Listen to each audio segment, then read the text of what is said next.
Hello, Barry. So I wanted to talk to you about you've mentioned that you were a fanboy, and given that you're a big YouTuber, I want to talk to you about certain things related to fanboyism. So the first question I want to ask you is what factors do you think contributed to your fanboyism in the past?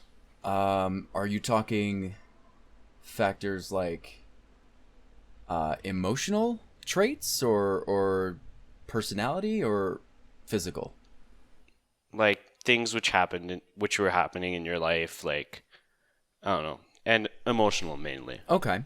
I think that at the time I wasn't self-aware. Um, I think that I didn't realize that I couldn't just make crap up because I wanted to believe that was the truth. You'll notice it a lot in fanboys, and I was this way as well. Where if you root for a certain team, you'll make just random crap up. Like I think I remember a friend of mine said that his computer was more powerful than my Xbox, which is one thing that I was a fanboy over. And I would tell him about all the new and amazing features that were going to come to the Xbox 720 that would blow any computer out of the water, and how Red Dead Redemption looked better than any game on the PC, even though I'd never seen a PC game before. Right. So you lack perspective. You had tunnel vision, basically. Pretty much, yeah.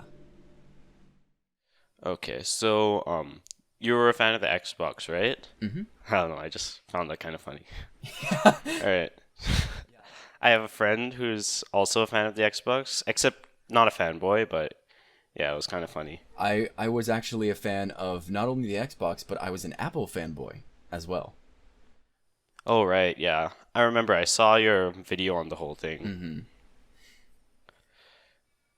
So yeah, along with the tunnel vision thing, did many of your friends have like other opinions about it? Like mentioned your friend who preferred the PC, right?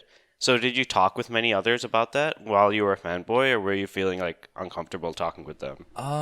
No, I never really felt uncomfortable. I've in the group, that little friends group that I had in high school, I was the most um I guess I was the dominant one, the one who spoke his mind and everyone just kind of like listened even if they didn't agree. Most of my other friends were submissive. And Uh, so yeah, so when it came to something like that, if they had an opinion that challenged mine, I would pretty much just shoot it down without even realizing that maybe it might be valid, and they would just let it happen, you know? And that's another thing you'll find in a lot of fanboys. hmm. So, when you were talking with people who opposed your opinion, you mentioned that you'd basically just say, no, Xbox is better because like XYZ. So, do you think that you ever had like, including on the internet, because you know how people are on the internet. Hmm. So, do you think that you might have did you ever have any knee-jerk reactions when you were talking to someone who fervently opposed your opinion or something?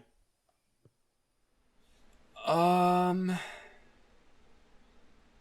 I'm trying to think. See, the funny thing is, um, it might be because of the area, but when it came to my fanboyism, it seemed like I didn't get any backlash until I changed, until I wasn't an Apple fanboy anymore, or I wasn't an Xbox fanboy anymore, and I decided I wanted my computer. That is actually when I became like, um, I guess I was a PC elitist for a few months because I was just so happy about what I had, and that's the time because everyone around here played on consoles. So that was about the time when everyone was like, no, and they started saying the old things that I would say, and I was like, oh my god, that was me.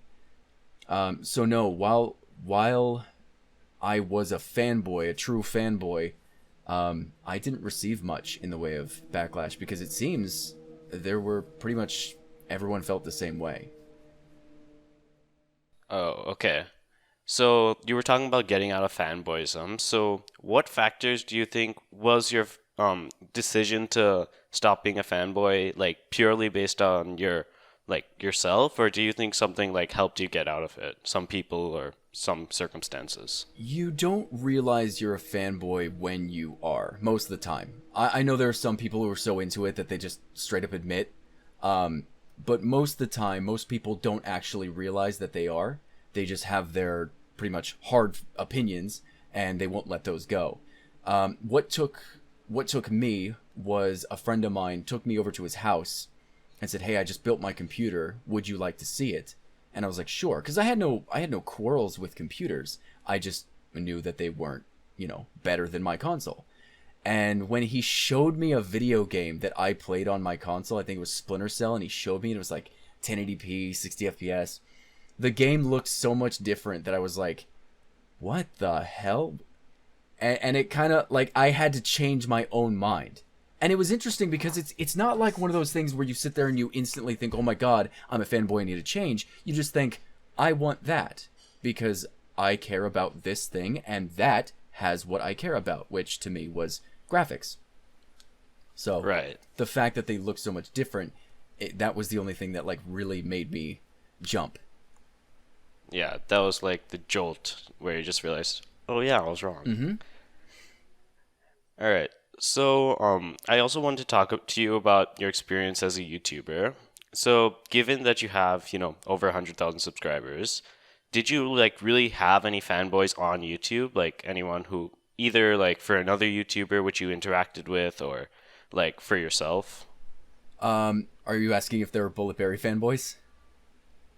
Yes. Yeah. Or of another YouTuber that you interacted Sure. with? Yes, there are Bulletberry fanboys, and they're pretty funny. I found out the other day there's apparently a channel that just is solely based on reacting to all of my videos. And they're like Really? they're just huge fan, and they talk about like how great my opinions are and stuff like that. So like I definitely have those people, and I'm scared of those people. There have been people who like me so much they go out and find my address. They find ways to contact me so they can talk to me because that's their like life dream. There was this kid who wrote a paper for his school, and it was solely on people who influenced his life, and it was on me. And he said that one of the parts in his essay was Bulletberry is practically my religion. So that totally exists, and it throws you off a little bit because you don't, as a YouTuber, at least I don't, walk around thinking I'm Bulletberry. I'm someone that people know. So when you hear something about like that about yourself, it's really not an awesome thing to hear. Most of the time, and then I also when I was really small, I was about like 2K subscribers, and I learned about Rags, and I went into his Discord one day, and someone was talking about, have they talked to Rags once? No, it wasn't even that. Rags liked one of his tweets, and it was the greatest day of his life because they had done that. And I just was like, I never want this to be my subscriber base. Like, I just want them to realize that I'm a human being with ideas, and if they like those ideas, that's awesome. And if they don't, that's fine as well. But I just don't understand that whole like glorifying a human being mentality. Yeah. Do you think that maybe like given that you are your channel, a lot of it is focused around objectivity and like seeing both sides of the argument and things like that, right? So, do you think that, like, obviously, for example, if you're a channel which, say, talked about political beliefs, do you think that that would have affected how you felt about your fanboys? Because, like, you're telling your own opinions then, not really, an objective fact, and they're taking it as, well, objective fact. Do you think that that would, like, change how you thought about them? It probably would. Yes. So if I had my channel, like you said, based around politics or my opinions on some random thing, I think it would be different because these people would be probably more in love with the ideas or opinions that I hold, beliefs that I hold, than they would be about my mentality. Which is kind of strange to say, but if someone out there loves Bulletberry so much because of his objective personality, then that's fantastic. I think that that's great. They can take it too far, and some of them do. But yeah, I think depending on what you talk about, it absolutely does make a difference for the YouTuber. Okay. So, why don't you tell me a little bit about maybe some interactions you've had with fanboys, like on the internet or in person? Maybe you've talked to other friends who you said were fanboys and things like that. Yeah, I try to stay out of that as much as I can. And people ask me for advice. How do I convert my friend who's a fanboy? And the thing is, like, when it comes to fanboyism, like I was saying earlier, most of the time they don't realize that they're wrong. They don't realize that they've attached their devotion to a brand, and when you don't realize that you have a problem, it's harder to solve it. That's so you got to kind of let them just realize that they have the problem themselves, and it's not that big of a deal. I mean, yeah, it's mentally unhealthy to have that sort of devotion towards a company. um I don't know. I think that when it comes to just that, I try to stay out of it as much as possible, but I do have some friends um who are fanboys, and I still talk to, I don't know if you know him, NoobTube Gamer. I talk to him, and he's locked to some pretty strange ideas. So, and there's nothing you can do. Like, you can give them all the facts, you can give them all the data, and it doesn't matter. They will always come back with, well, I have my own data too, and there's a huge group of people who believe what I'm saying, so why should I listen to you? And yeah, that's why we have flat earthers, man. It's how it's got to be. Yeah. So, one other thing I want to ask is, wait, god damn it, I forgot my question. Okay, so, basically, one thing I've like at least seen in some other fanboys is, um, because they are obviously like attached to the brand or YouTuber or whatever, then like if you're insulting the brand, like if you say, hey, this thing by X brand sucks or something, and a lot of the time they what do you call this?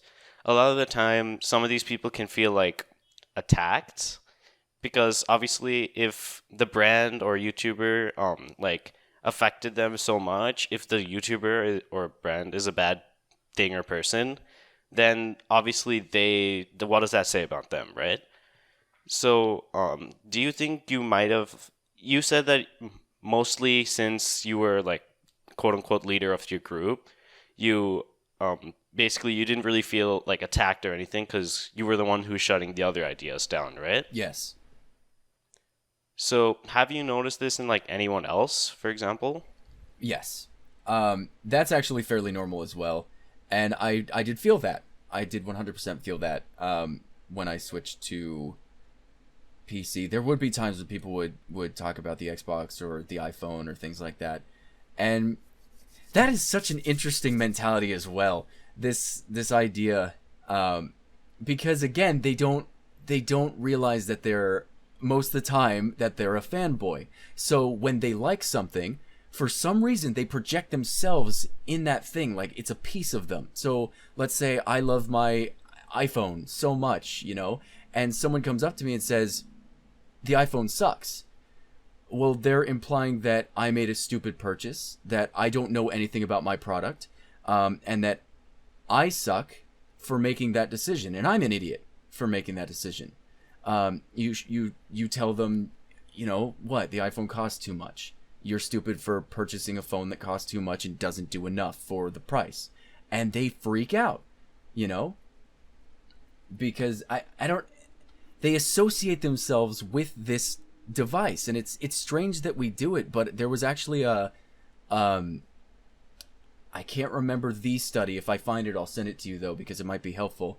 But there was a study that people, that part of the brain that felt as though they were being attacked, lights up. I think it's the amygdala lights up when their brand, their favorite thing, or whatever they're fanboy of is insulted, because it's like physically harming them as well. It's strange. Yeah, it's interesting. So, One more thing that at least I've heard from other people talking about their experiences being a fanboy is like obviously, like we said, they attach their personality to them, and they believe that they're like smart enough to know that this is the correct option.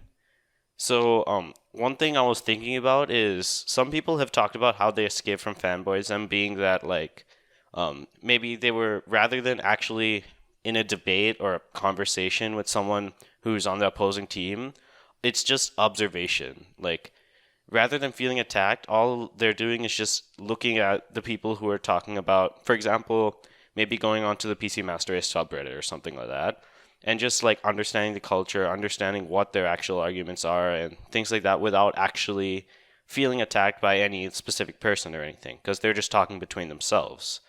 So, what do you think about that? Do you think it's actually effective, or do you think like something else might be better?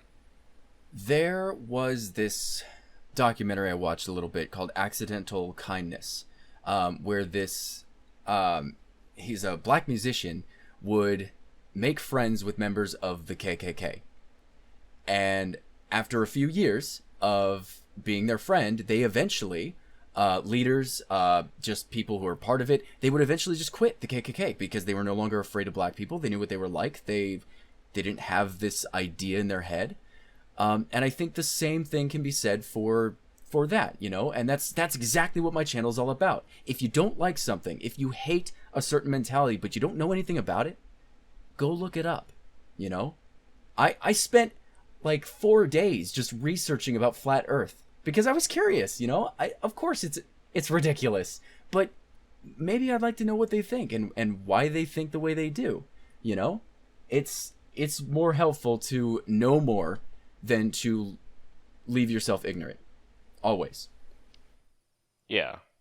So, actually, I saw a couple studies relating to that. It's something called outgroup bias and outgroup homogeneity, if I'm pronouncing that correct. But basically, the studies say that even if you're given arbitrary groups, like people tend to assume that people outside of their group are more similar and they're worse.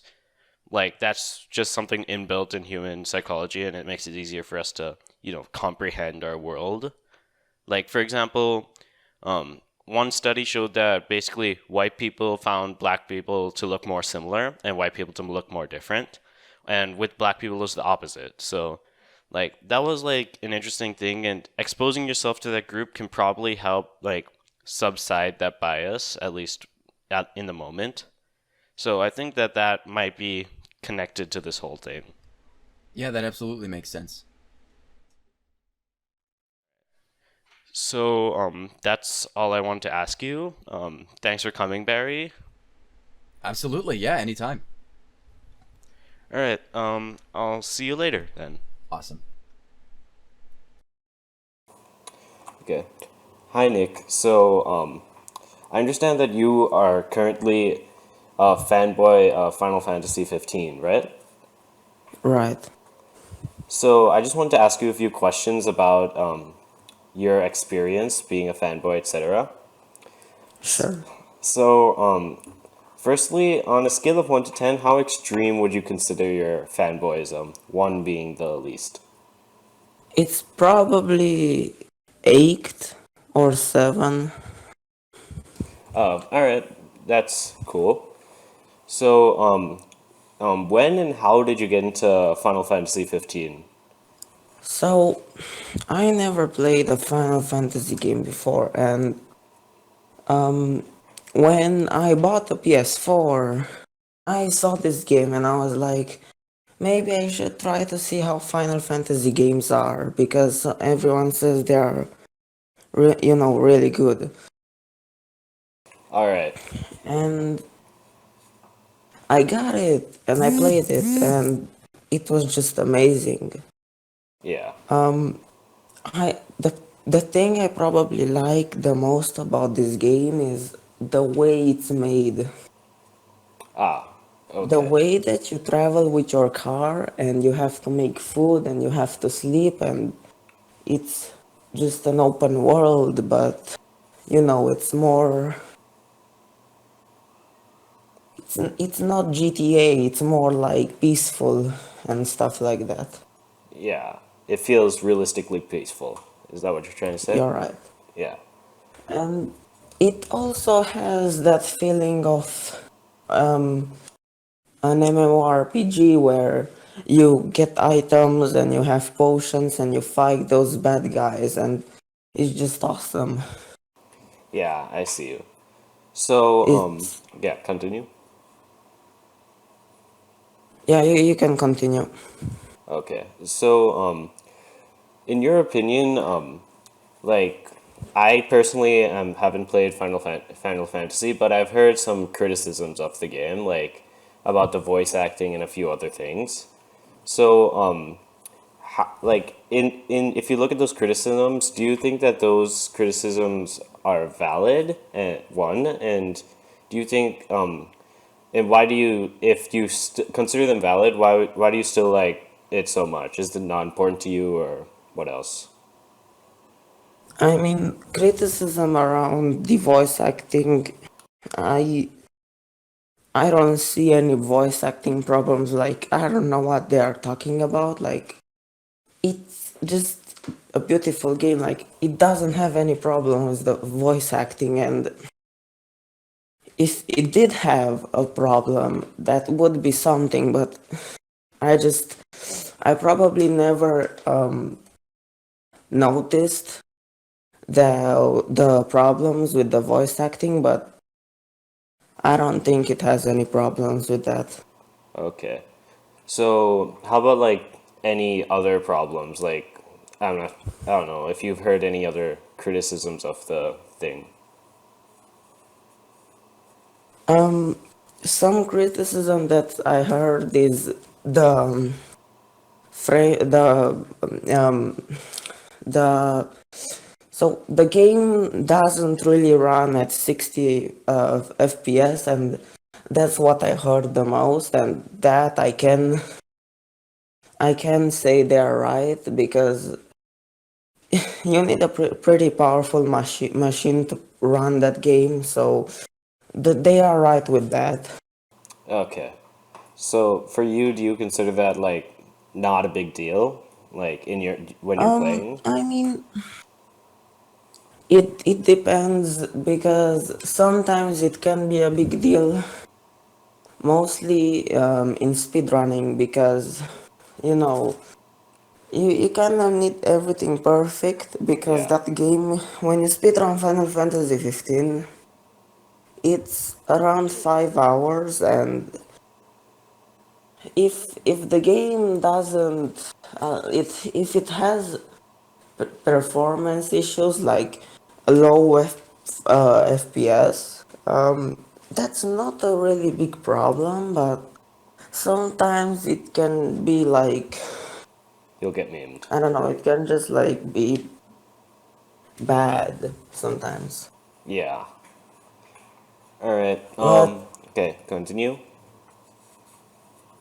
um, if you play the game casually, the frame drops or FPS, it won't be a problem, because in when you play it casually, you will most likely move, like, you won't be that aggressive with the game, so you will not notice the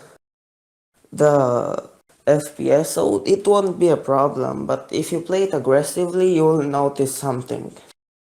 Okay.